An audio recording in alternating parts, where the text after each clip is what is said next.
Racikan Berita 1. Assalamualaikum warahmatullahi wabarakatuh. Bismillahirrahmanirrahim. Saudara dan pemirsa yang budiman, pada siang hari ini kita akan melakukan sebuah webinar dengan mengangkat sebuah judul Melawan Politik Dinasti Jokowi yang didukung oleh oligarki Indonesia, ekonomi Indonesia. Akan pernyataan dari saudara Boy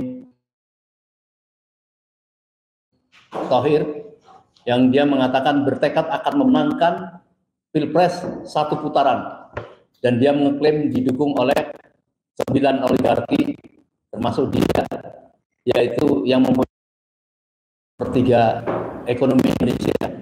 Tentu pernyataan ini apakah mengkonfirmasi atau sedang bersombong atau menantang rakyat, ya.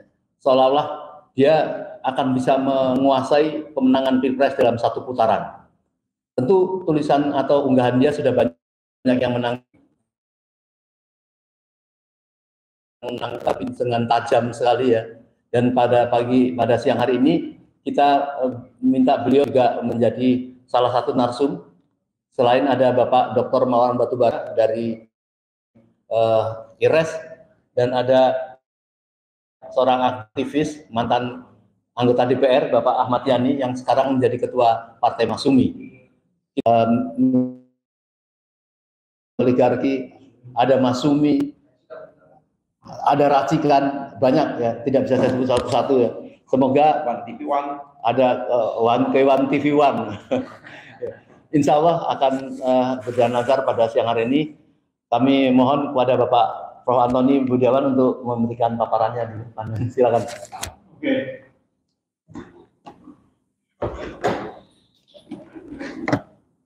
Terima kasih, Om Lim. Selamat sore, Bung Ahmad Yani, Bung Marwan Batubara, dan teman-teman sekalian. Sebenarnya kita sudah berharap 10 tahun di pemerintahan Jokowi ini akan segera berlalu dan kita akan melakukan benar-benar pesta demokrasi. Tetapi ternyata bahwa ini bukan menjadi pesta demokrasi untuk kemenangan rakyat, tetapi karena Joko Widodo cawe-cawe. Nah, itu dari awal Juni tahun lalu dia mengatakan saya akan cawe-cawe. Kenapa dia mengatakan begitu, saya akan cawe-cawe? Lalu kemudian kita tahu bahwa di bulan Oktober ternyata Gibran itu, nah, cawe-cawe pertama itu ya tentu saja melalui pengaruhnya nepotisme di Mahkamah Konstitusi dan dikabulkanlah. Yang mengejutkan adalah Boy Thohir mengatakan bahwa yang mendukung kekuatan di ruang itu adalah menguasai sepertiga ekonomi nasional. Artinya itu kurang lebih 7.000 triliun, Bung Yani. Bahkan mungkin lebih. Ya. Nah, ini setiap tahun, ini menguasai setiap tahun gitu. Setiap tahun karena ekonomi kita kan 21.000, ini akan naik terus gitu. Jadi dengan PDB tahun lalu itu kurang lebih adalah 7.000 triliun. Karena PDB kita adalah 21.000 triliun, sepertiga ya 7.000 triliun.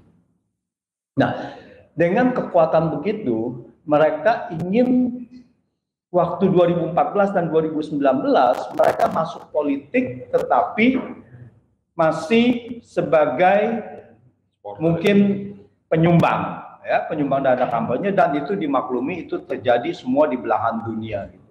Tetapi kalau dia masuk kepada politik praktis dengan mendukung dan memenangkan, itu artinya bahwa dia akan masuk kepada pemerintahan, akan duduk juga di dalam pemerintahan dengan atas nama awalnya adalah relawan, sudah di dalam kabinet, dan ini kelihatannya akan diperluas.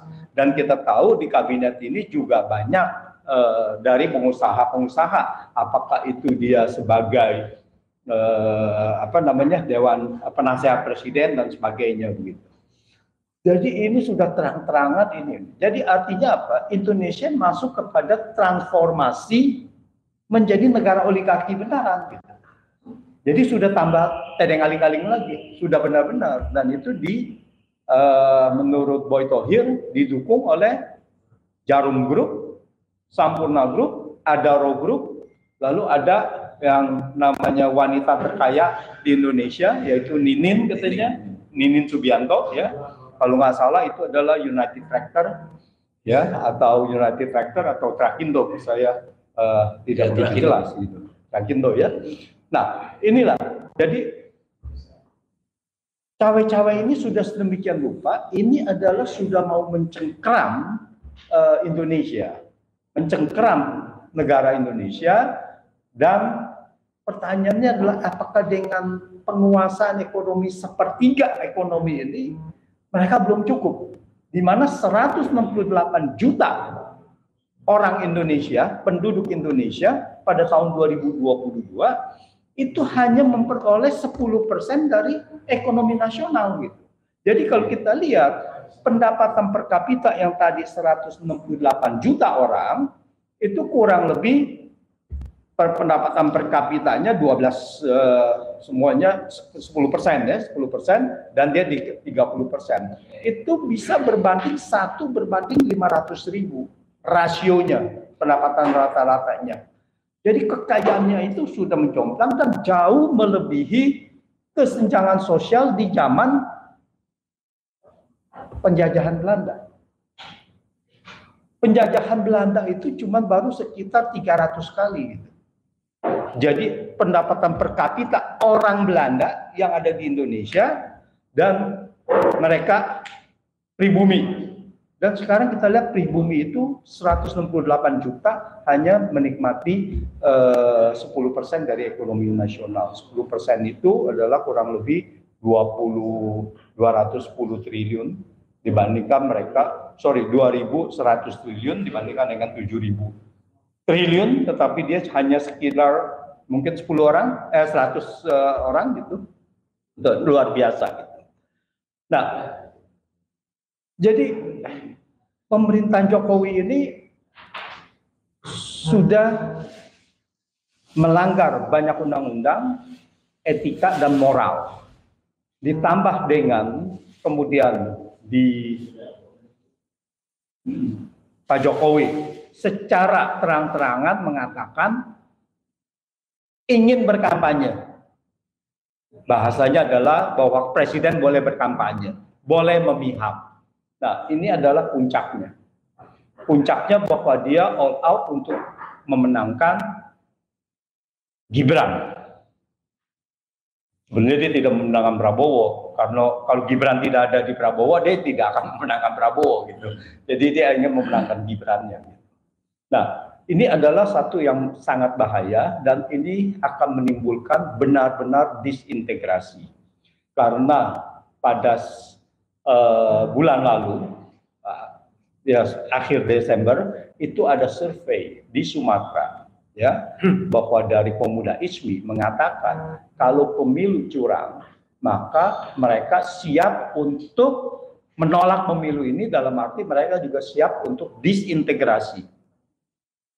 Artinya terjadi konflik, akan terjadi konflik. Ya, saya tidak percaya bahwa disintegrasi benar-benar terjadi, tetapi intinya adalah akan terjadi konflik. Apakah dengan presiden ikut memihak, ikut berkampanye, apakah sudah tidak dikatakan itu sebagai keberpihakan? Dan keberpihakan ini dengan aparat-aparat di bawahnya, apakah tidak akan membuahkan hasil kecurangan? Dan ini semua sudah ada, masyarakat melihatnya bahwa dengan begini berarti kecurangan ini adalah hal yang pasti. Nah, inilah. Jadi untuk amannya, kita masih ada waktu, sekitar hampir 3 minggu ya. Untuk amannya adalah kita mengimbau Joko Widodo ini untuk cuti saja, menggunakan hak politiknya untuk cuti. Karena selama dia presiden, ucapannya bahwa kan kita mempunyai hak politik untuk berkampanye, itu tidak benar. ASN tidak mempunyai hak politik kan untuk kampanye. TNI juga tidak ada, Polri juga tidak ada. Baru dikeluarkan Jokowi kemarin, katanya ASN boleh. Enggak, menteri yang boleh. ASN tetap tidak boleh. Nah, jadi artinya adalah bahwa dengan ya ASN tetap tidak boleh gitu. Jadi dia dengan mengatakan bahwa itu boleh, berarti sudah bertindak kepada satu keberpihakan. Nah, oleh karena itu untuk menghindari hal itu, Joko Widodo harusnya adalah mengambil cuti. Masih ada hampir 3 minggu ya, mengambil cuti untuk itu. Malah tinggal 2 minggu lagi, kurang lebih ya, praktis 2 minggu. Ya harus mengambil cuti. Kalau bisa ya cutinya nggak hanya sampai 14 Februari, karena pemilu ini tidak mungkin selesai sampai 14 Februari. Kalau bisa sampai dengan 20 Juni, ya, di mana pemilu baru selesai, ronde tahapan kedua, dan kalau bisa sekalian cutinya sampai 20 Oktober 2024 gitu. Terima kasih. Ya, sebelum ke Pak Ahmad Dhani, mungkin Pak Antoni mau tanya, apa keperluan Boy Tohir itu menyebutkan tentang sepertiga menguasai itu?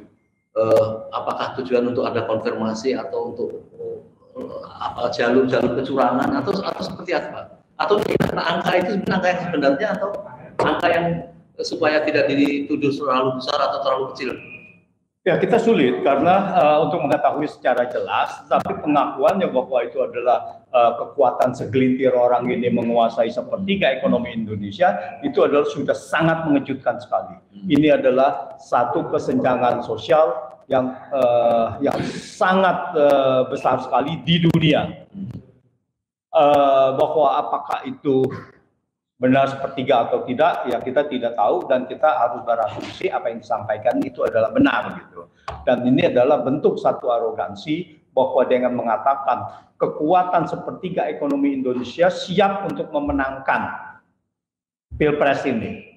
Jadi satu putaran. Jadi artinya apa? Artinya bahwa mereka akan menggunakan kekuatan uang, kekuasaan dan kekuatan uang untuk mencapai ke sana.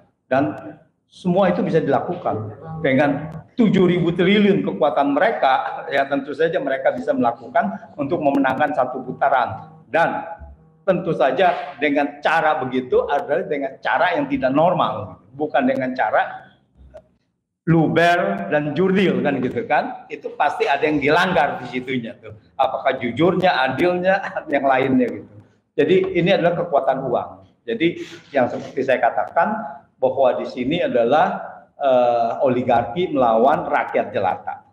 Nah, ini pertempuran di Pilpres 2024 ini. Baik, beralih kepada Bang Ahmad Dhani ini. Tadi konfirmasi secara ekonomi itu kan nampaknya sudah ditanggapi Pak Antoni. Tetapi rakyat ini kan penasaran tentang kecurangan yang akan dilakukan atau bahkan sudah dilakukan oleh Jokowi, termasuk sekarang ini seolah mengkonfirmasi kepada rakyat bahwa menteri yang akan berkampanye boleh dengan izin presiden, dan bahkan dilanjutkan presiden sendiri pun boleh dengan izin presiden. Ini kan arogan namanya. Nah, seperti ini bagaimana tanggapan Bang Yani atau berkaitan dengan politik hukum lah ya, tentang kecurangan yang akan dilakukan? Ya, bismillahirrahmanirrahim. Assalamualaikum warahmatullahi wabarakatuh.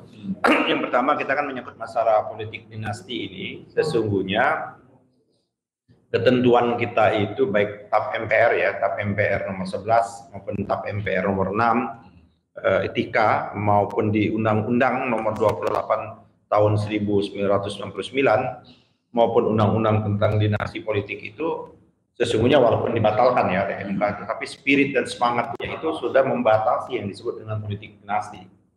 Ya. Yang di undang-undang itu cukup jelas, apabila pejabat yang lagi exiting, yang ingin maju, maka itu dibatasi, tidak boleh ada hubungan langsung, hubungan yang istilahnya itu mempunyai pengaruh, atau hubungan yang saling ketergantungan, yaitu dengan satu tingkat ke atas, satu tingkat ke bawah, kiri, kanan. Artinya kalau dia sebagai Jokowi, kalau kita lihat dia sebagai presiden, maka bapaknya Pak Jokowi itu nggak boleh maju. Anaknya Pak Jokowi itu nggak boleh maju. Ke kanan saudaranya juga nggak boleh maju. Adik, kakak, dan sebagainya. Itu prinsipnya. Nah, ini kan juga diatur juga di TAP MPR anti KKN itu kan, nepotisme, korupsi, kolusi, dan nepotisme. Begitu juga di TAP MPR tentang etika penyelenggara negara, juga seperti itu. Nah, tapi ini kan semua ditabrak, ya kan? Semua ditabrak, dianggap tidak ada artinya aturan-aturan ini yang sedemikian rupa yang telah dibuat dengan pengorbanan yang luar biasa oleh kawan-kawan reformasi, ya, darah, air mata, dan nyawa, dalam rangka untuk menumbangkan rezim Orde Baru yang di ujungnya Pak Harto itu ada praktek nepotismenya, yaitu terakhir di kabinetnya itu selama lebih hampir 30 tahun di ujung di kabinet itu dia mengangkat yang namanya Pak Tutut menjadi Menteri Sosial, mengangkat Bob Hasan jadi Menteri apa ya, keramat dan sebagainya seperti itu. Nah, tapi Presiden Jokowi ini di ronde keduanya, ada di tahap kedua, sudah mulai seperti itu. Bagaimana dia menjadikan anaknya wali kota Solo dan mantunya menjadi wali kota Medan seperti itu.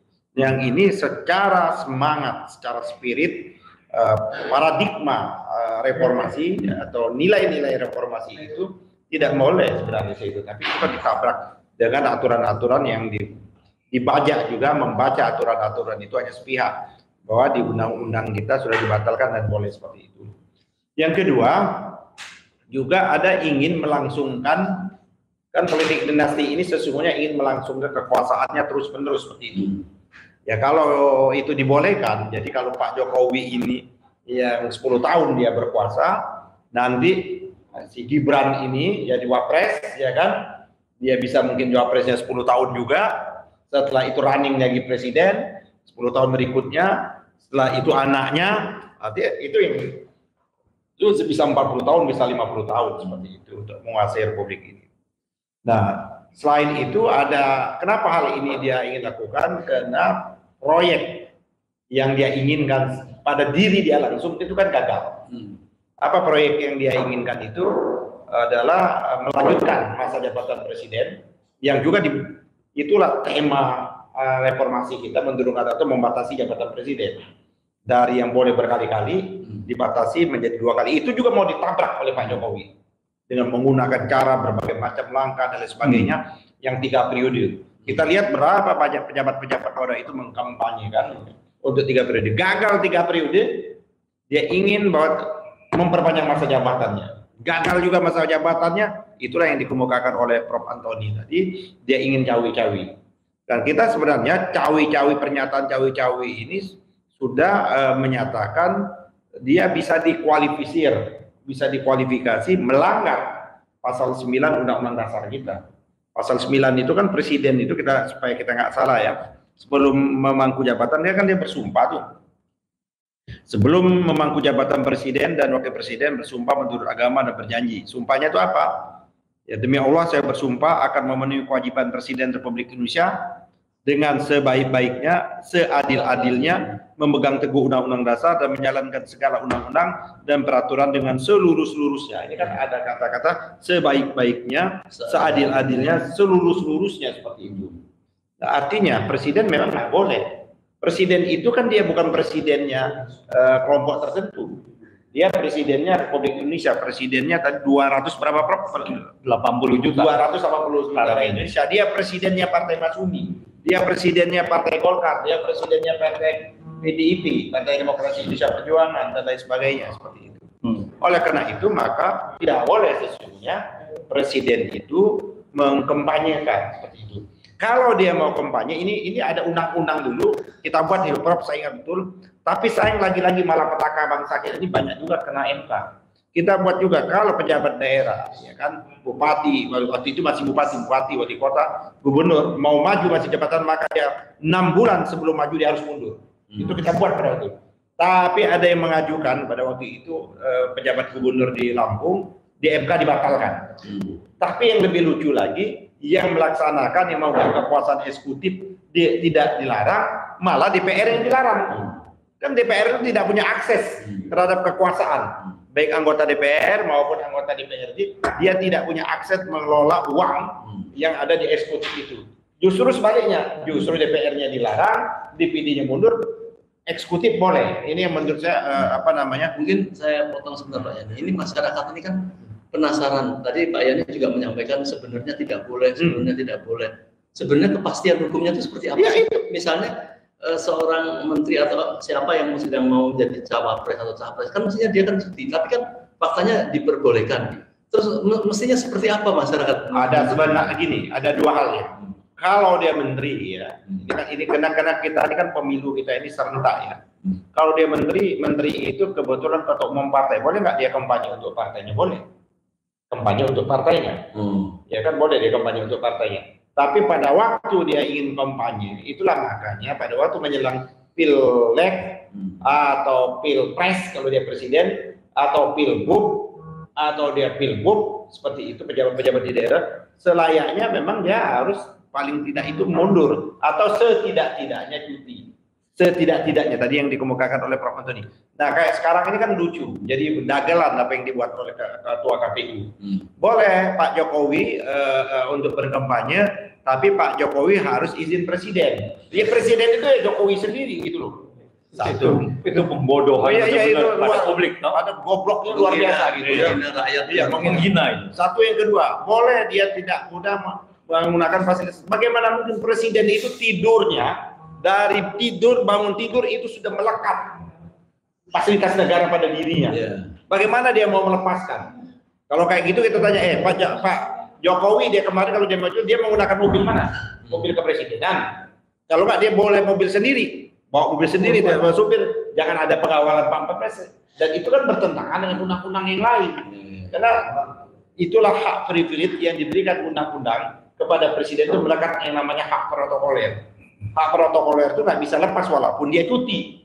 Nah itu tetap melekat seperti jangankan presiden, anak presiden pun masih melekat hak protokoler. Oleh karena itu supaya tidak menurut saya supaya ini memang dia menerapkan betul sejujur-jujurnya, seadil-adilnya, memang selayaknya cuti dan tidak ada urusannya pemerintahan menjadi vakum. Kenapa? Karena ada wapres. Wapres tidak ada kepentingan. Ya sudah cuti aja, dia sudah melaksanakan, dia tidak melakukan tugas, dan kekuasaannya dalam menjalankan roda pemerintahan itu dilaksanakan oleh wapres. Pernah terjadi nggak? Pernah terjadi.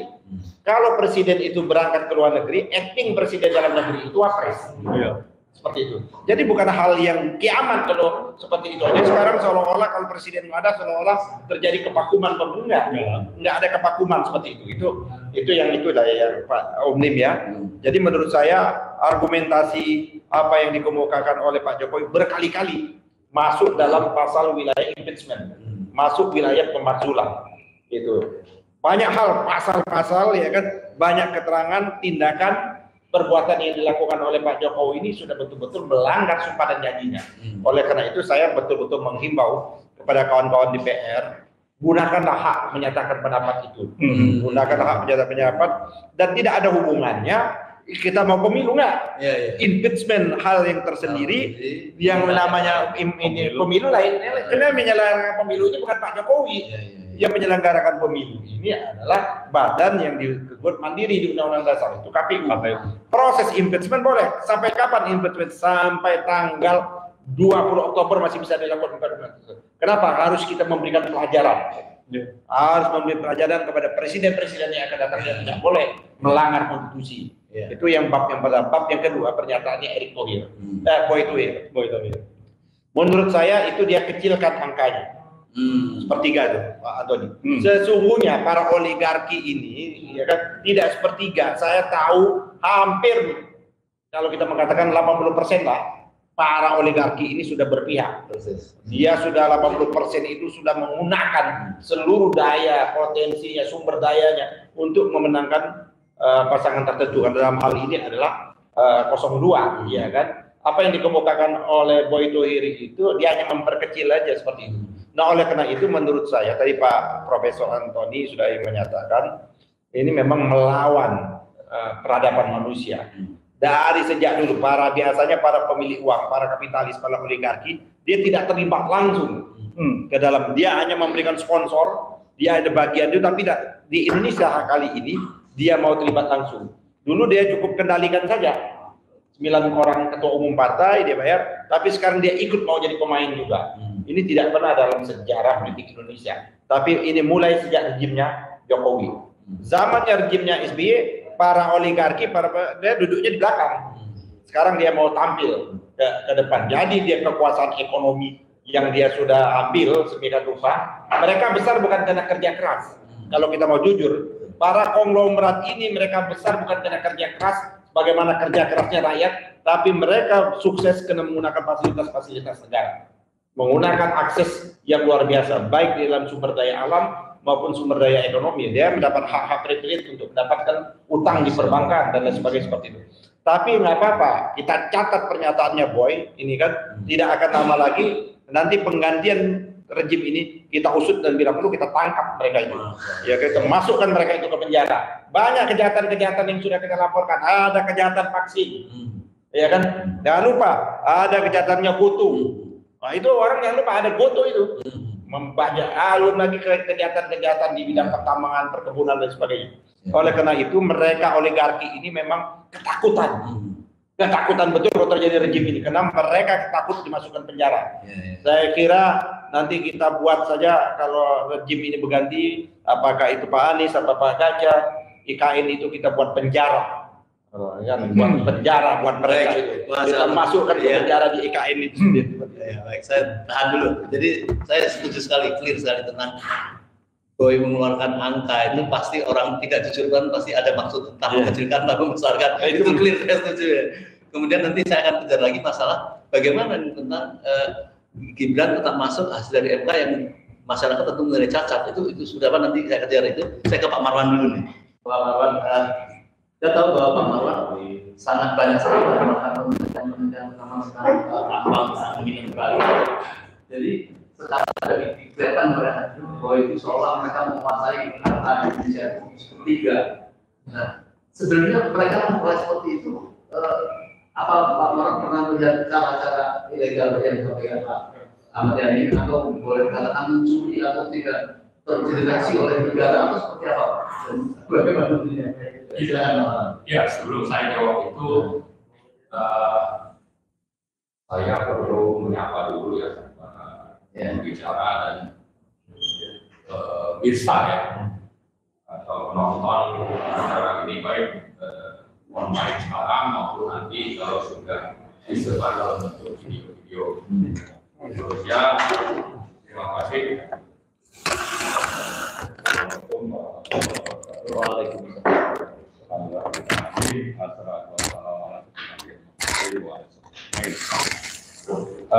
Baik, saya mau perjelas dulu nih judulnya.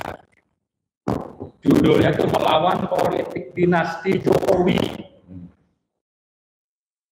oligarki yang menguasai sepertiga ekonomi Indonesia. Jadi kata kuncinya bahwa kita mengadakan acara ini dalam rangka dinasti Jokowi. Itu satu. Kemudian siapa itu dinasti Jokowi? Ternyata dinasti ini didukung oleh oligarki. Sepertiga ekonomi Indonesia itu yang terungkap di media. Mereka menguasai oligarki, artinya ini gabungan penguasa dengan pengusaha. Pengusahanya ini mengaku menguasai sepertiga ekonomi Indonesia, yang menurut Bang Yani itu bisa sampai 80%. Saya mungkin kalau bicara sampai 80% agak ragu, tapi minimal setengahnya. Ya, jadi mereka menguasai setengah dari PDB Indonesia yang menurut IMF 2023 itu nilainya sekitar 1,41 triliun dolar atau kira-kira itu sama dengan 21,855 triliun rupiah. Asumsinya itu rupiahnya 15.500. Artinya mereka menguasai sekitar 10.000 triliun ekonomi Indonesia. Itulah si pengusaha ini yang bergabung dengan penguasa menjadi pengusaha oligarkis, ya kita sebut itu. Nah, jadi mereka inilah yang menguasai ekonomi Indonesia. Nah, tapi kita perlu mencatat pernyataan ya, Boy Thohir itu harus kita artikan sebagai pernyataan yang arogan, sekaligus menunjukkan bahwa mereka ini bagian dari penguasa, ya, atau gabungan dari pengusaha dengan penguasa yang arogan, yang ingin melanjutkan dominasi perpolitikan Indonesia ke depan. Ini harus kita catat nih. Catat ini perusahaan-perusahaan arogan, dan bukan cuma yang ada yang disebutkan Boy Thohir dalam acara di salah satu hotel pada tanggal 23, Senin 23 Januari yang lalu. Jadi catat, ini pernyataan arogan dari pengusaha oligarkis yang menunjukkan kepada rakyat Indonesia bahwa mereka akan melanjutkan penguasaan perpolitikan di Indonesia ke depan, terutama dalam Pilpres 2024. Itu satu yang kita catat ya. Kemudian kita ingin mengungkap ya, kenapa bisa mereka ini sampai dapat menguasai sekitar 10 sampai 11.000 PDB Indonesia yang selama ini kita temukan. Kalau bicara duit ya, duit itu datangnya dari mana saja sih yang nilainya besar? Tadi pertanyaan Om Lim itu datang terutama dari tambang minerba. Kemudian artinya itu ada mineral, ada batu bara. Kemudian juga dari perkebunan. Kemudian dari mungkin ya, meskipun tidak besar, tidak sebesar yang dua tadi, itu datang dari misalnya telekomunikasi, listrik dan sebagainya. Tapi tidak ada konglomerat Indonesia yang tidak menguasai tambang batu bara misalnya. Atau tidak ada oligarki gabungan dari pengusaha dengan pengusaha yang tidak memanfaatkan dan merampok sumber daya nikel kita. Di mana? Di Sulawesi Tenggara dan di Sulawesi Tengah. Nah, jadi selama hampir 10 tahun pemerintahan Joko Widodo, mereka ini semakin kaya karena memang punya sumber pendapatan yang sangat besar dan terus bertambah. Di samping tadi tambang, ada minerba, migas maksudnya, kemudian juga dari sektor listrik dan telekomunikasi, tapi juga ada dari perkebunan. Nah, perkebunan ini misalnya itu kita bisa lihat bagaimana berperannya para konglomerat pemilik kebun-kebun sawit itu tidak mempedulikan bagaimana rakyat harus mengantri sampai ada yang mati ya saat harga CPO itu sangat tinggi di luar negeri. Sementara kita adalah produsen terbesar CPO di dunia, sekitar 45 juta ton per tahun. Kenapa bisa seperti itu? Karena memang tidak peduli mereka ini untuk bagaimana rakyat Indonesia itu harus dipenuhi seluruhnya kebutuhannya, yang hanya sekitar 15 sampai 20% dari produksi nasional. Hanya sebesar itu pun mereka tidak peduli, dan itu dibiarkan saja oleh pemerintahan oligarki ini, ya, sehingga itu menjadi salah satu sumber bagaimana mereka bisa menjadi kaya, dan itu bisa terjadi karena memang pemerintah ini dikendalikan oleh oligarki yang saya sebut tadi. Dan kita bisa belajar bagaimana misalnya dana yang namanya BPDKS ya, BPDPKS itu adalah dana yang dikelola dalam rangka peremajaan dari sawit, tapi sekaligus juga untuk dimanfaatkan bagi kebutuhan biodiesel menggunakan CPO untuk diesel, dan ini dikorupsinya lebih besar. Dan ini kalau kita lihat siapa misalnya pengusaha-pengusaha yang mendapat kesempatan masuk biodiesel ini di Indonesia yang sekarang kalau bicara BBM misalnya itu hampir 20% datang dari biodiesel, dan pemasoknya ini antara lain itu adalah Sinarmas.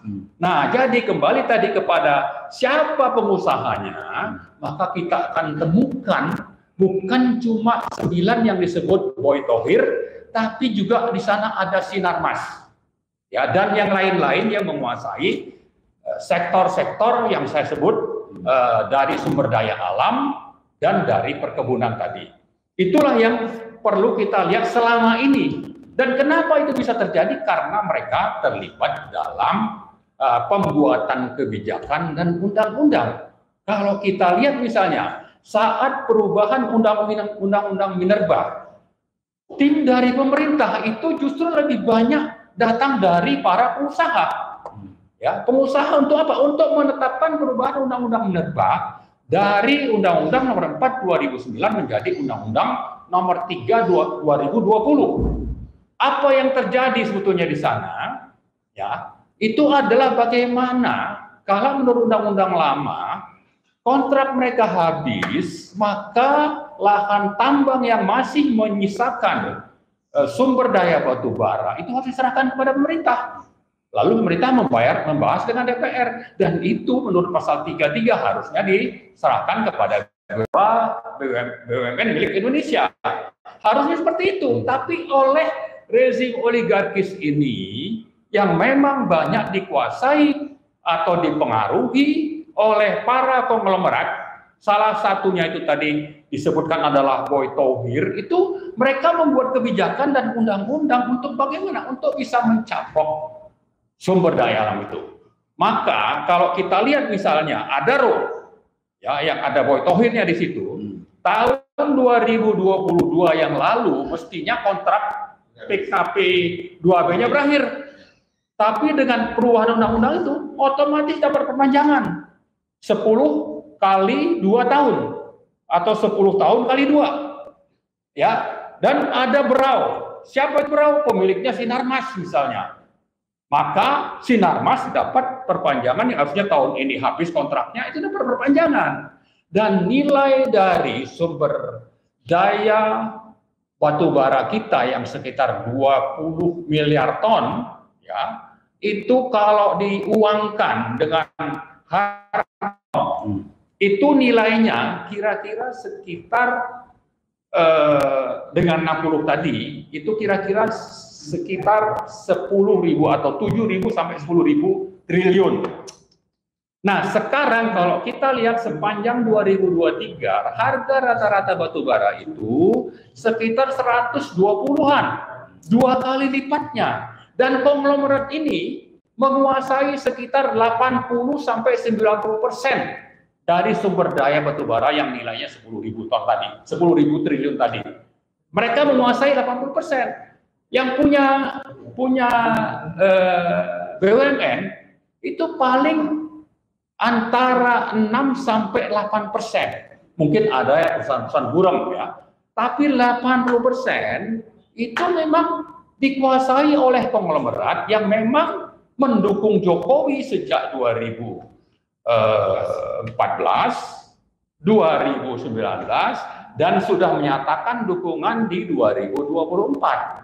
Maka kalau tadi Om Lim tanya dari mana duitnya, itu salah satu sumber besar, ya.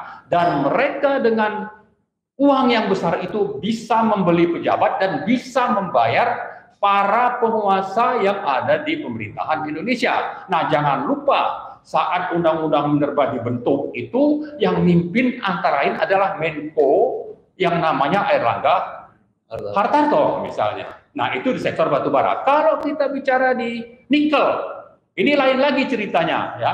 Ini juga sama bahwa mestinya menurut pasal 33 itu dikuasai oleh Antam, ya, antara itu terutama Antam yang memang sudah menguasai lahan sejak dulu.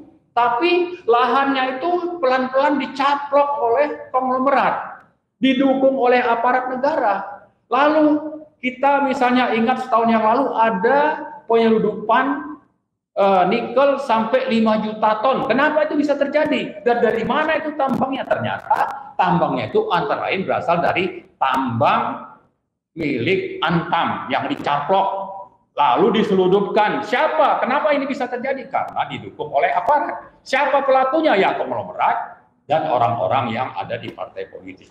Nah, saya sedikit lagi soal bagaimana misalnya ini bisa terjadi ya.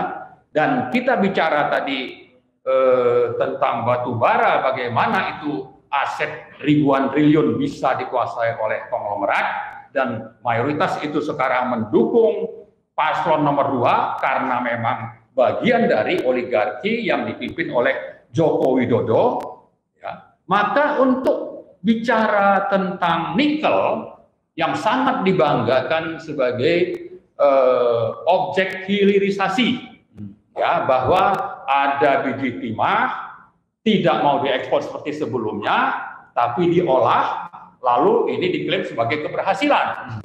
Padahal yang terjadi hanya 1/4 hilirisasi. Dan ini sudah dikaji oleh teman-teman di UI, lembaga kajian LPMUI. Ada kajiannya itu hanya 1/4. Ya. Jadi jangan klaim ini bangga bahwa ini sesuatu yang sangat hebat, bukan ya. Belum lagi kalau kita baca ya, ternyata pemerintah itu sangat banyak memberikan insentif kepada siapa? Kepada perusahaan-perusahaan konglomerat dan Cina termasuk smelter. Saya sebutkan tadi, kita punya BUMN di nikel. Tapi itu hanya sekitar 5-10% saja porsinya. Yang lain itu adalah konglomerat yang bergabung dalam pendukung atau yang dipilih oleh dan juga pengusaha-pengusaha investor smelter Cina yang ada di Indonesia. Nah, apa yang diberikan oleh pemerintah dalam bentuk insentif kepada sektor atau industri nikel Indonesia itu bebas bea masuk karena mekanisme master list. Kedua, bebas royalti. Ketiga, tax holiday. Keempat, bebas PPN. Kelima, bebas pajak ekspor. Keenam, bebas PPh 21. Iuran izin tinggal terbatas. Ini karena banyak pekerja-pekerja industri nikel kita itu datang dari Cina daratan. Yang bayar gajinya saja itu di Cina, tidak di Indonesia. Dan karena itu PDRB wilayah Sulteng, ya, Tengah dan Tenggara itu ya memang tidak terlalu banyak meningkat. Jangankan bicara tenaga kerja ya, untuk bicara PDRB saja itu tidak optimal kita peroleh. Nah, jadi belum lagi nanti izin ya, bisanya itu bisa kunjungan misalnya. Jadi ini juga sudah pernah kita ungkap. Ya, intinya yang ingin saya sampaikan adalah mungkin sebelum itu Pak Marwan ya, pengen tahu aliran dana hasil hilirisasi tadi misalnya dari apakah ya, pelaku smelter sama hilirisasi ini perusahaan yang sama atau tidak, dan aliran dana masuk ke pemerintahnya itu jelas atau tidak? Ya, jadi kalau bicara pendapatan negara ya, di sektor yang sudah mapan seperti migas, itu negara itu dapat antara 50-60% dari pendapatan kotor. Misalnya dapat $1 miliar, maka negara itu dapat sekitar 500-600 juta dolar, ya, antara 50-60%. Tapi kalau di nikel, ya, memang smelternya ada di sini, tapi dengan banyaknya insentif tadi yang disebutkan, maka Indonesia itu hanya dapat sekitar 20-25%.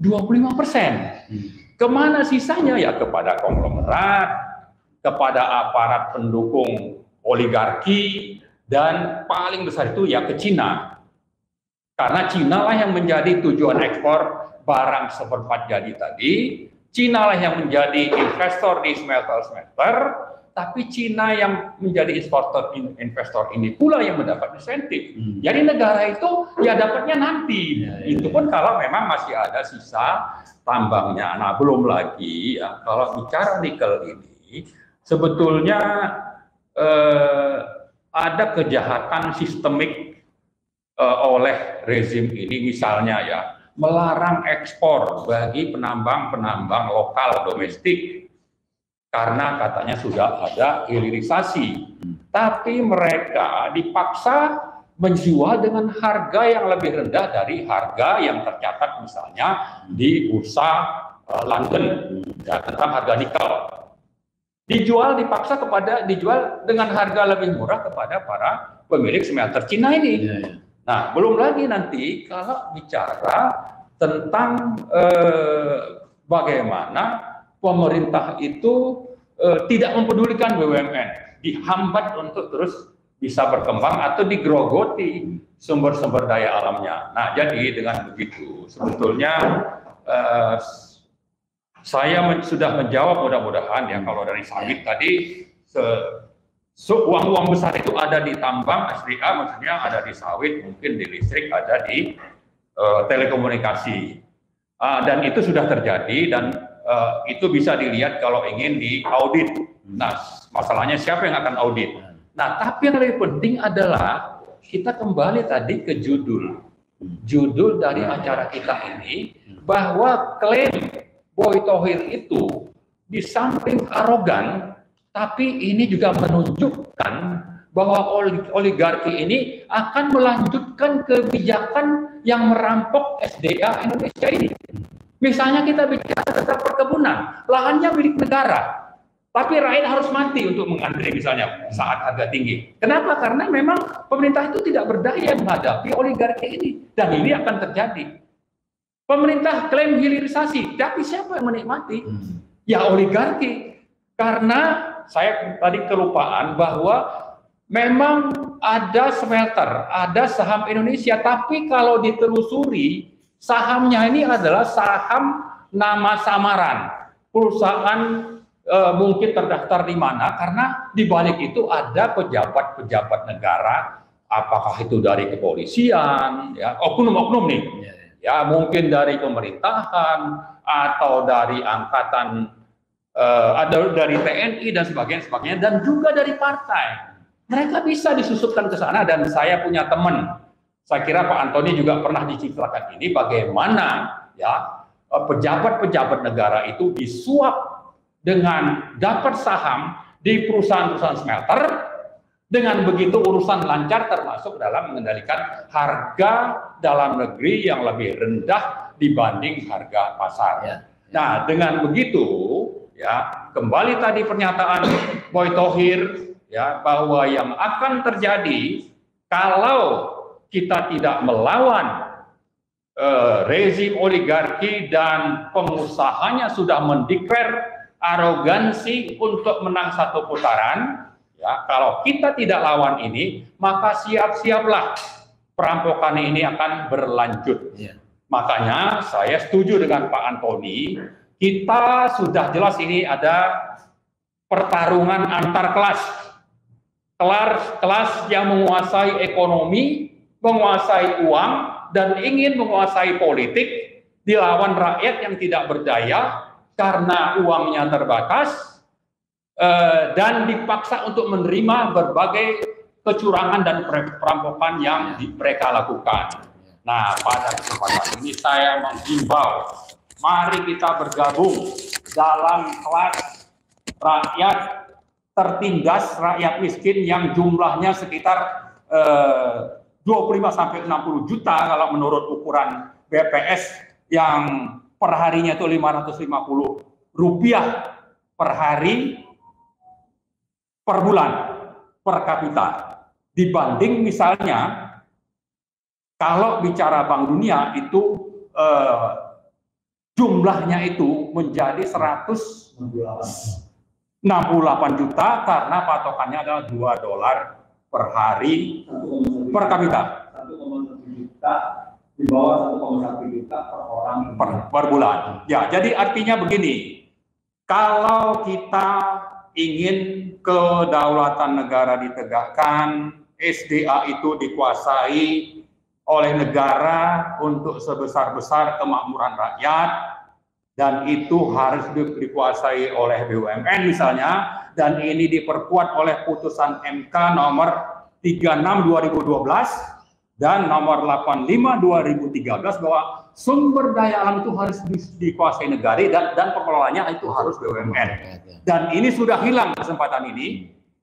Maka mari sama-sama kita bergabung dalam gerakan rakyat melawan kelas arogan yang sudah merampok dan mengkhianati konstitusi dan amanat reformasi. Mari bergabung lawan penjahat negara, pengkhianat negara yang sudah nyata dijalankan oleh Joko Widodo ya dalam statement dari petisi 100 selama beberapa bulan ini, agar terjadi perubahan di Indonesia, agar terjadi perubahan di Indonesia, agar terjadi perubahan di Indonesia. Mari bergabung. Penyelamatan. Mari bergabung dengan gerakan rakyat miskin dan rakyat tertindas, rakyat tertipu atau ditipu melawan para pengusaha dan penguasa oligarkis yang sudah nyata merampok dan mengkhianati konstitusi dan amanat reformasi. Terima kasih Om. Baik. Cukup lama 20 menit, tapi isinya daging-daging semua, karena saya juga bisa merasakan kalau Pak Marwan ini nampaknya kok selalu marah. Ternyata yang diketahui itu, saya juga nggak sabar mendengar ini betapa kita diobrak-abrik, dicuri alam kita, tetapi rakyat dalam keadaan nyaris kemiskinan ya, bisa hidup seolah hanya karena BLT. Selain itu, ini kepada Pak Antoni lagi nih, nanti gongnya Pak Ahmad Yani. Sudah seperti itu, tetapi hutang,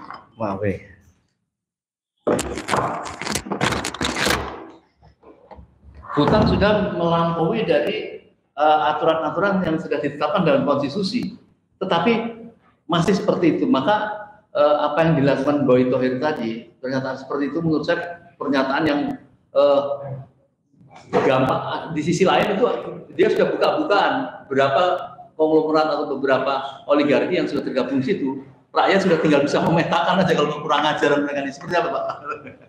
Ya, jadi memang ini sudah terlalu nyata dan sudah terlalu vulgar menyatakan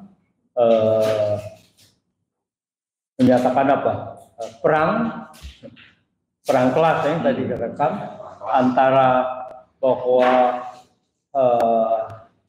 oligarki ini sudah terang-terangan untuk masuk kepada politik praktis.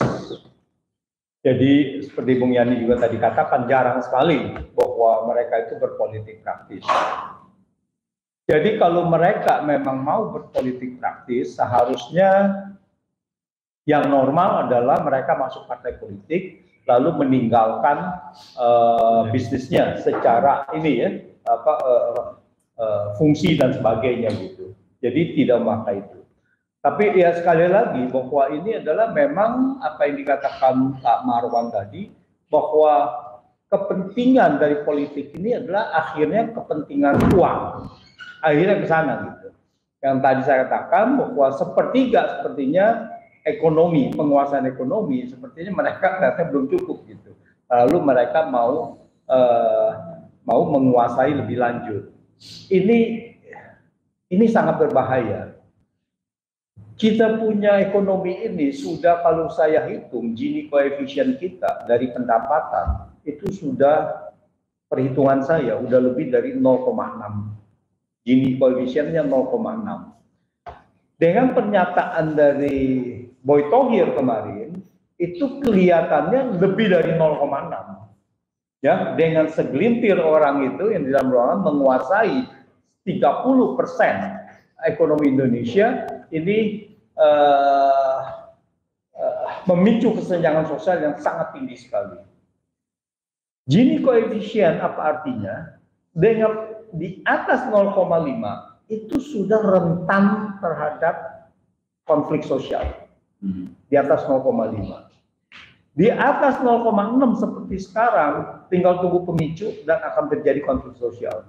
Mereka ini tidak sadar, mereka ini hanya menganggap bahwa mereka berkuasa, atau seandainya pun terjadi konflik sosial, mereka tidak peduli. Karena mereka mempunyai jet pribadi, tinggal mereka mengungsi dengan satu keluarga dan sebagainya. Kasihanlah dengan yang lain-lainnya yang harus mengalami konflik sosial tadi. Nah, ini kita mengimbau bahwa pemerataan ini adalah salah satu tujuan dari kita semuanya, pemerintah yang penguasa ya, tujuannya adalah satu, memberikan pemerataan. Dengan satu orang per kapita itu triliunan, itu sudah lebih dari cukup, dan ini sudah lebih dari dari mereka yang ada di negara maju. Ini sungguh luar biasa. Ini yang namanya baru greedflation. Ini baru namanya greedflation, kan gitu kan, ini namanya greedy gitu kan. Nah, ini yang harus di stop. Dan greedflationnya Gibran ya. Bukannya greenflation, ini greedflation ini. Dan Boy Thohir menyatakan greedflation mengenai greedy ini. Jadi ini harus di stop karena kasihan rakyat yang lain ini dengan kesenjangan sosial gini, ini tinggal tunggu pemicu. Dan ini akan terjadi konflik sosial, dan di belahan manapun di dunia dengan kesenjangan sosial yang begitu tinggi, maka tinggal tunggu pemicu saja. Dan ini pasti akan terjadi. Nah, mudah-mudahan mereka sadar dan harus diingatkan atau diperingatkan gitu untuk menghindari hal ini. Terima kasih. Ya, baik, Bang Yani, pertama saya minta menanggapi dulu. Pertama yang tadi masalah bagaimana rakyat ini sudah merasa clear tentang pencawapresan Gibran yang itu otomatis di sana ada Jokowi berkaitan dengan kejahatan apa yang kita paparkan tadi. Itu satu. Yang kedua, apakah akan selesai dengan pilpres yang akan datang? Karena kan banyak anggota DPR dan termasuk sekarang itu ada Luhut, ada siapa lagi mengatakan bahwa udahlah orang pilpres tinggal besok, kenapa harus sampai pakai pemakzulan segala? Silakan Pak Yani. Yang pertama saya kira gini Om Dian. Kalau saya sampai saat ini masih berpandangan bahwa proses pencalonan Gibran itu cacat konstitusional, cacat yuridis, cacat prosedural seperti itu. Kenapa? Karena merubah aturan main di tengah jalan. Bukan kita tidak setuju anak muda ikut ya. Ya kan, Bung Karno jauh di bawah 40 tahun, tapi mereka kan memang betul-betul anak-anak muda zaman dulu, anak-anak muda yang berprestasi, berjuang. Kita kan nggak tahu nih anak-anak muda Gibran ini jejak rekamnya gimana, kita juga terus konyong-konyong dia karena kebetulan anak Jokowi, ya, seperti itu. Kita tidak lihat juga jejak rekam sebelumnya. Dia melaju sebagai wali kota Solo dan bersumpah 5 tahun. Dia udah hianati sumpah yang pertama. Bagaimana kita bisa memberikan kepercayaan kepada orang yang sudah mengkhianati dan tidak menepati janjinya? Karena pada waktu dia dilantik dan disumpah menjadi wali kota Solo itu berjanji tadi sebagaimana presiden itu untuk melaksanakan pemerintahan ini selama 5 tahun. Karena pilkada itu 5 tahun, bukan untuk 2 tahun.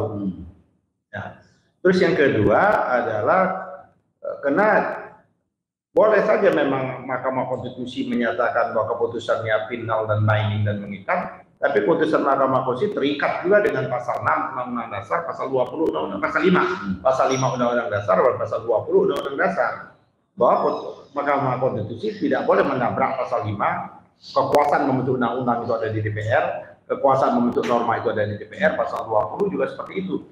Mahkamah Konstitusi tidak diberikan mandat satu kalimat pun di Undang-Undang Dasar itu untuk membentuk norma. Jadi sekarang ini dia menyatakan bahwa umur 40 tahun atau ya kan, dan atau pernah menjabat itu kan norma. Itu kan tidak bisa, dia harus ditindaklanjuti dengan pembentukan undang-undang, pembentukan norma. Yang diberikan membentuk warna itu presiden dan DPR. Makanya pada waktu itu sedang rame-rame saya menyarankan Pak Jokowi supaya ini tidak cacat, ya kan, segera keluarkan aja Perpu pada waktu itu. Supaya kepalang kayak gitu. Ya, kepala mau main itu jangan tanggung-tanggung gitu. Ya kan seperti itu. Nah, jadi di yudikatif dia kuasai, ya kan ada paman, di legislatif dia punya perangkat ininya, pasukannya, di eksekutifnya dia sendiri. Ya, ditambah lagi KPU, ini saya kira kita catat aja, bagaimana KPU bisa menerima pada tanggal pendaftaran sampai akhir pendaftaran itu peraturan KPU tentang syarat wapres dan capres itu belum dirubah sama sekali. Itu kan tidak boleh. Kenapa? Kenapa KPU bisa melakukan menolak dulu kita 16 partai politiknya ini kita membentuk yang namanya GMPG, Gerakan Melawan Politik Genosid itu, karena ada urusan-urusan soal administrasinya ini ada 16 partai politik yang tidak boleh ikut pemilu gitu. Nah, hal yang sama sesungguhnya harusnya dilakukan kepada Gibran karena aturannya seperti ini. Jadi menurut saya ini ada dua yang ditabrak itu, termasuk KPU sendiri. Tapi kan tetap dipaksakan. Memang dia ini apa namanya secara prosedural dia seolah-olah dia sah, tapi secara substansi ya dia tidak sah. Menurut saya tuh Gibran ini dia membawa cacat terus menerus loh. Ada kemungkinan di dalam pra-pilpres ini akan terjadi bisa jadi yang luar biasa. Nah, terus yang kedua menyangkut masalah impeachment, masalah pemakzulan, ini dua hal yang berbeda. Pemakzulan ini apabila presiden dianggap sungguh-sungguh telah melanggar pasal 7, pasal 9 tadi, ya, 7A kan jelas itu ada perbuatan tercela. Nah, kalau kita mau lihat Pak Jokowi itu baru ngomong pada waktu hidangan makan siang atau makan pagi, bangunan 3 calon ini, dia menyatakan bahwa dia akan netral, tidak akan memihak seperti itu. Walaupun kalau kita lihat dari duduk yang berhadapan-hadapan itu kan Anies, yang kiri kanan enggak, itu kan dua tiga di kiri kanan. Jadi diulangi lagi pada beberapa bulan yang lalu, dia tetap menyatakan mengingatkan para ASN dan seluruhnya. Hari ini dia menyatakan bahwa dia boleh dengan bahasa kampanye dan tidak. Kalau kita ilustrasi ini, Prof dan Bang Marwan, kalau ibarat papan catur, ini ada indikasi. Kalau raja sudah keluar dari penting pertahanan itu menunjukkan, wah udah raja itu udah mau jatuh itu, udah mau tumbang gitu. Kan kalau kita menjatuh, tapi kan raja itu kan, raja itu kan tetap harusnya di dalam dong. Tapi kalau raja sudah keluar, berarti itu isyarat dan tanda-tanda raja itu akan jatuh dan kalah seperti itu. Bakal skakmat itu. Nah ini menurut saya dia memberikan bahasa isyarat seperti itu. Nah jadi menurut saya lagi ini kita masih punya beberapa waktu, mari kita melakukan yang saya setuju dengan apa yang dikemukakan oleh Pak Gatot, ya kan, posko Indonesia Siaga. Penting sekali ini karena raja sudah keluar, sudah catur kan, dan mau memaksakan, ya kan, dengan menggunakan lembaga-lembaga survei, ya survei atau survei ya, surveyor. Nah, lembaga survei itu ini untuk melegitimasi nanti kalau ada kecurangan bahwa udah betul angkanya. Dia akan memaksa untuk menang satu putaran dengan menggunakan segala cara. Nah ini bisa tadi yang dikemukakan tadi, gejolak sosial. Ini akan terjadi chaos seperti ini. Artinya menurut saya siapapun yang bertindak tidak jujur, tidak adil, pemilu dicurang, maka dia penjahat konstitusi. Karena konstitusi kita harus pemilu itu dalam jujur dan adil. Penjahat demokrasi, penjahat konstitusi, dan penjahat terhadap kedaulatan rakyat.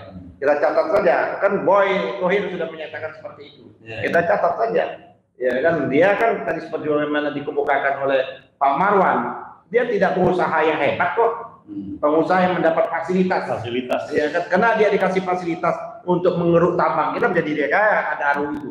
Tapi kan dengan undang-undang diperpanjang lagi, itu bisa kita evaluasi, bisa evaluasi Pak. Kalau rejim ini tidak berubah, saya kira ini kita akan memberikan pelajaran yang berat, ya, pelajaran yang berharga, memasukkan orang ke penjara. Kayak Korea itu kan presidennya bisa dimasukkan ke penjara. Ya, jadi kalau presiden aja bisa dimasukkan ke penjara, apalagi para oligarki ini kita kejar, ya kan, hartanya dirampas seperti itu untuk negara. Tadi kan kalau dikemukakan oleh Bang Marwan, sebenarnya kita udah bisa apa namanya, take off itu, kalau bahasanya Pak Harto dulu. Dengan batu bara aja luar biasa angkanya, belum ditambah nikel, belum ditambah perkebunan. Ini sejahtera sesungguhnya rakyat Indonesia ini. Tapi pada sisi lain paradok kan, rakyat berebut, ya kan, untuk mendapatkan yang namanya bansos.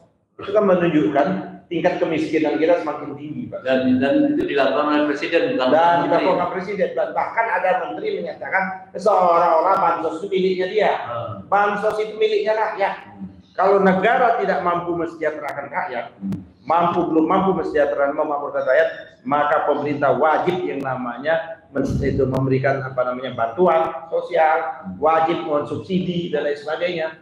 Sekarang kan listrik kita naiknya berkali-kali. Zaman Jokowi inilah yang naik listrik berkali-kali, naik BBM berkali-kali. Ini Pak Prof. Antoni kan sudah menulis beberapa kali pada waktu itu dengan Bang Marwan. Pada waktu harga BBM turun dunia, BBM kita tidak diturunkan. Ya, katanya mengikuti pasar seperti itu. Berapa selisih margin yang diuntung? Artinya pemerintah memeras rakyat, pemerintah melakukan kejahatan terhadap rakyat karena rakyat membeli harga yang tidak sesuai dengan harga yang turun seperti itu. Ini banyak Pak, kita sudah kumpulkan ini, data ini. Tinggal nunggu aja. Lonceng kematian itu sudah semakin dekat seperti itu. Yang penting harus merebut dulu kan? Ya, oleh karena itu kepada rakyat menentukan itu. Masalah saya setuju dengan saya pula patah.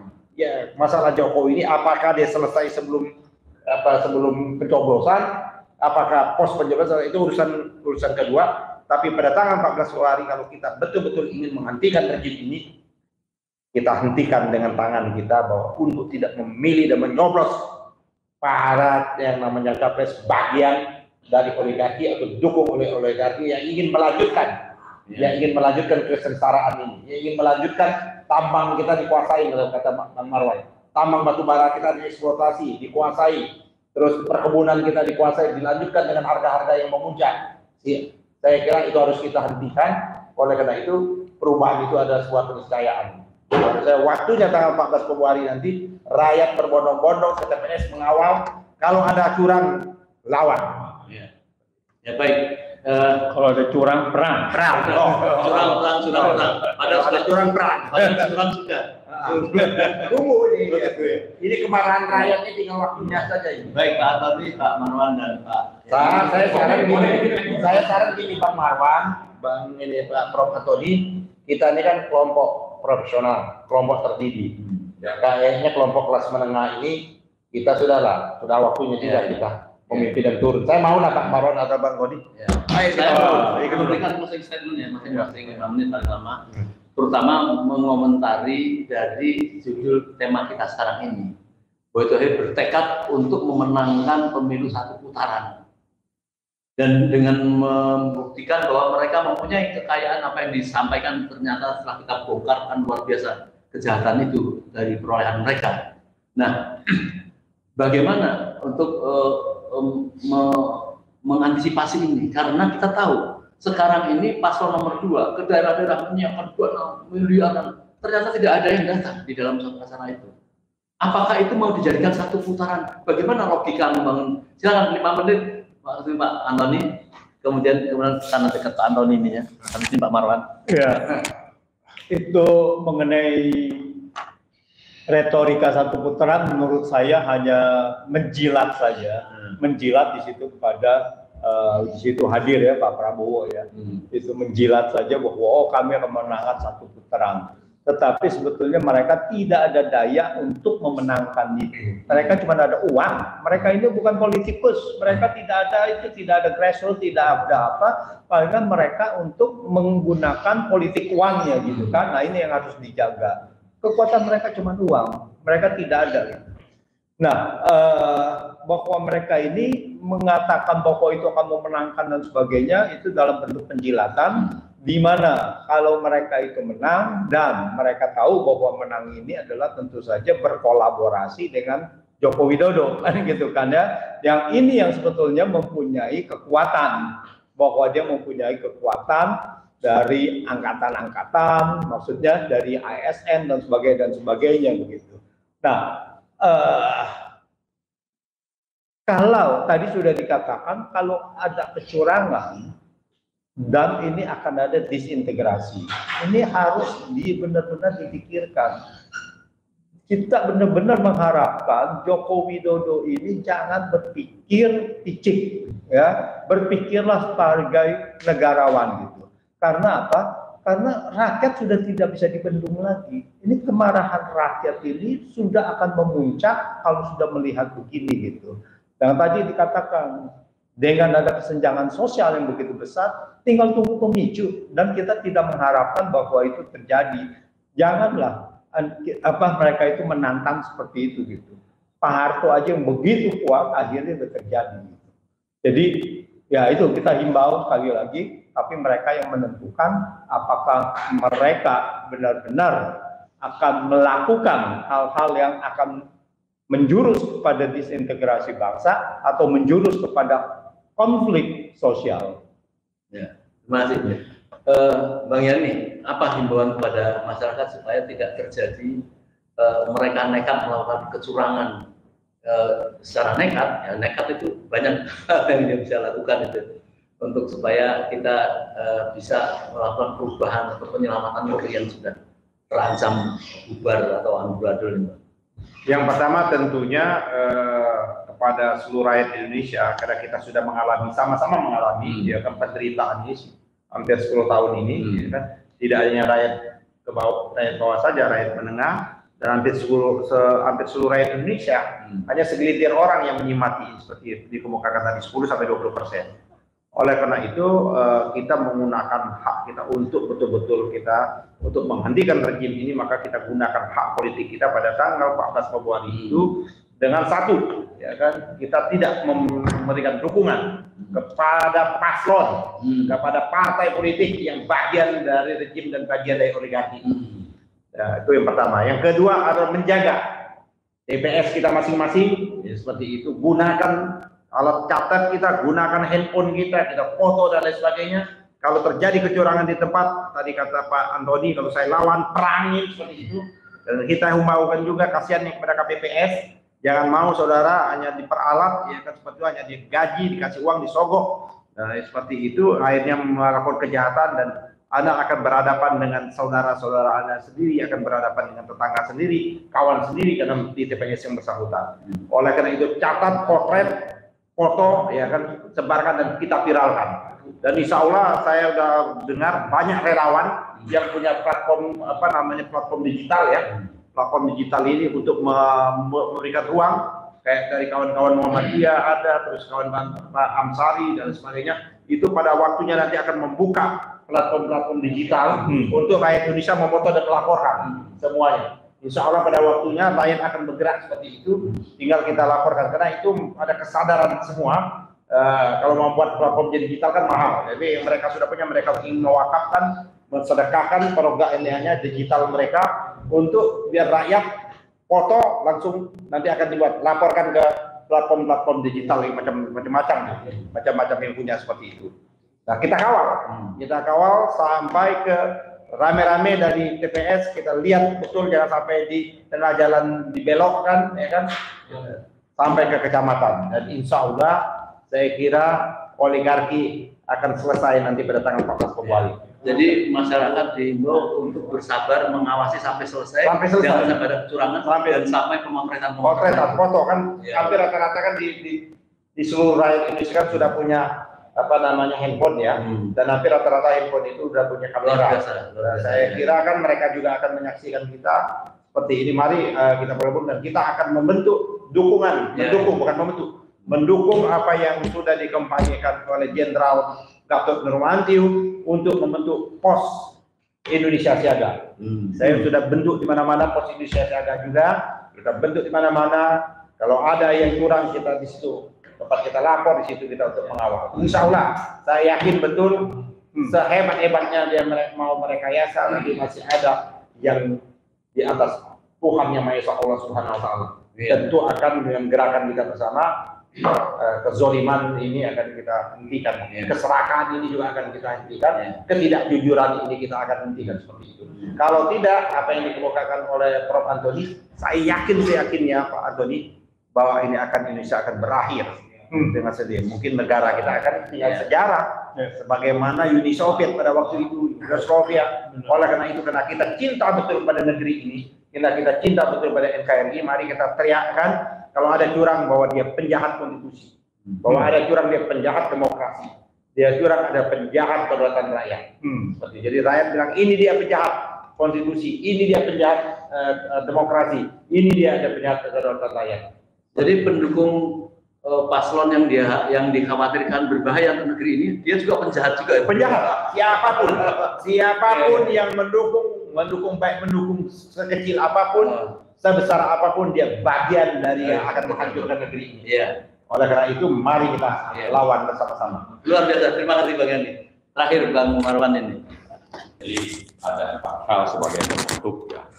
Pertama, bicara KKN yang dilakukan oleh rezim bersama pengusaha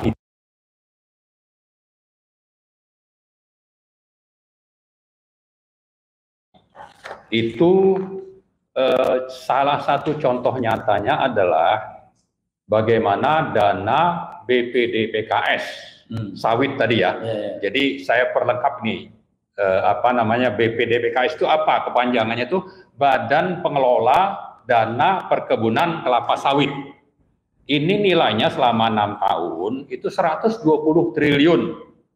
91 triliun itu dipakai untuk mensubsidi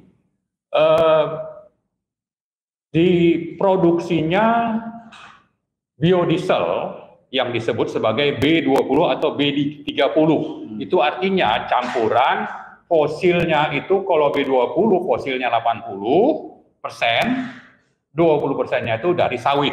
Kalau B30 artinya fosilnya 70, sawitnya 30%. Nah, 91 triliun itu dana BPD PKS itu dipakai untuk mensubsidi produksi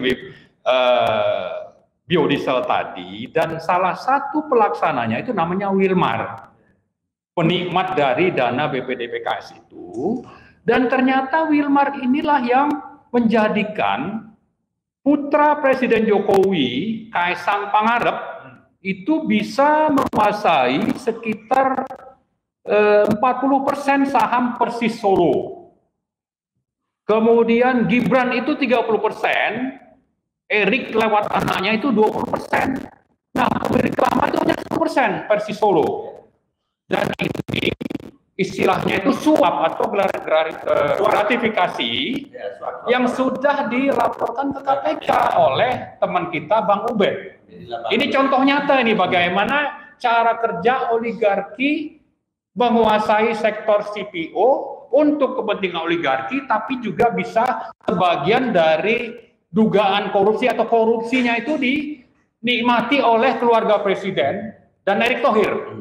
Itu salah satu contoh, dan ini sebetulnya adalah bentuk KKN yang melanggar TAP MPR nomor 11 tahun 1998 dan pasal 22 Undang-Undang Pemerintahan Bersih dan Bebas KKN nomor 28 tahun 99 yang 2 hari yang lalu kita laporkan ke Bareskrim. Ini satu hal ya. Jadi contoh nyata bagaimana cara bekerjanya pengusaha hitam pendukung rezim pengkhianat ini memanfaatkan sumber daya alam dan kekuasaannya untuk kepentingan sekelompok orang ya, segelintir orang. Nah, yang kedua, saya ingin mengingatkan publik dan kita supaya jangan terkecoh dengan istilah cawe-cawe itu sesuatu yang ringan, dan ini sudah saya ulang-ulang ya. Cawe-cawe seorang hal ringan, padahal ini masuk dalam kejahatan pidana berat. Pengkhianatan terhadap negara. Jadi pengkhianat itu ya judulnya pengkhianat, jangan bilang cawe-cawe gitu. Dan ini pemimpinnya adalah Joko Widodo. Dan kita sudah dalam petisi 100 itu membuat daftar ya, pasal-pasal mana saja dalam konstitusi yang dilanggar oleh rezim ini. Salah satunya tadi merampok SDA mineral Indonesia itu secara gamblang lewat merubah aturan dan kebijakan. Ini sudah merampok karena menurut pasal 33 sesuai dengan putusan MK nomor 36 2012 dan putusan MK nomor 85 2013, ini harus dikuasai oleh BUMN. Oleh rezim oligarkis ini diserahkan kepada sejumlah konglomerat besar yang menjadikan mereka menjadi orang masuk dalam daftar terkaya, 100 terkaya di Indonesia. Itu poin kedua. Poin ketiga, saya ingin mengomentari soal satu putaran. Ya. Tohir sudah menyampaikan pendapatnya tadi, bahwa itu sesuatu yang tidak mungkin. Dan ini bisa kita pastikan sebetulnya bahwa ini dalam rangka menyiapkan kondisi yang framing nanti didukung oleh lembaga survei bahwa ini satu putarannya oleh satu lembaga survei benar, tapi di sini kita didukung dengan misalnya sistem perhitungan PT yang sudah direkayasa, sehingga dengan begitu kita harus benar-benar seperti usul Pak Yani bahwa harus benar-benar optimal dalam bagaimana mengawal, tapi ini sekaligus menunjukkan bahwa pemilu curang yang dipimpin oleh Joko Widodo itu sedang dan akan berlangsung, yang akan merampok, mengkhianati kedaulatan rakyat, demokrasi, dan amanat reformasi. Nah, terakhir sekali saya kembali ingin mengulang pernyataan sikap ya, bahwa kita harus mempersiapkan diri dalam perang ya, perang kelas kelompok minoritas yang menguasai mencengkram ekonomi Indonesia ya, di atas dari 10.000 triliun. Ini kelas minoritas ini, segelintir orang. Dengan siapa? Dengan rakyat dan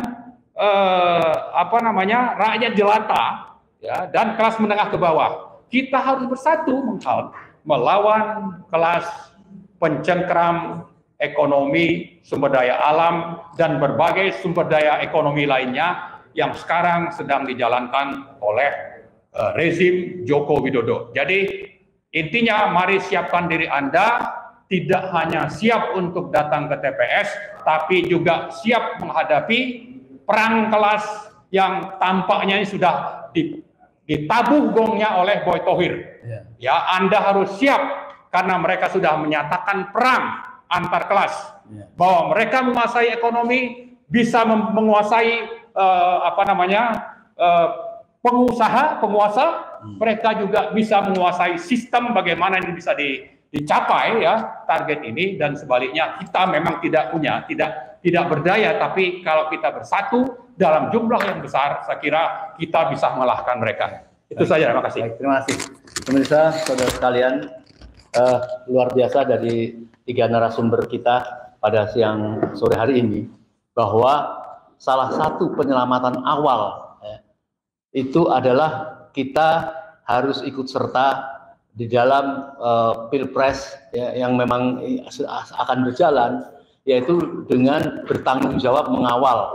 Itu adalah perubahan atau pengamanan Indonesia sejak awal. Kalau kita di pilpres saja sudah dicurangi lagi dan dikuasai oleh mereka, makin berat kita akan meminta pertanggungjawaban terhadap kejahatan-kejahatan yang telah dipaparkan oleh petisi 100 ya di dalam pemakzulan itu.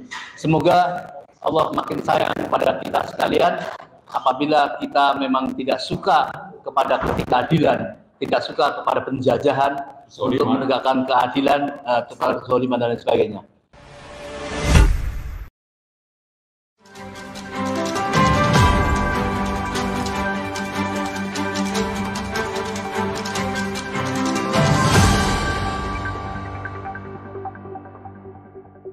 Racikan Berita 1.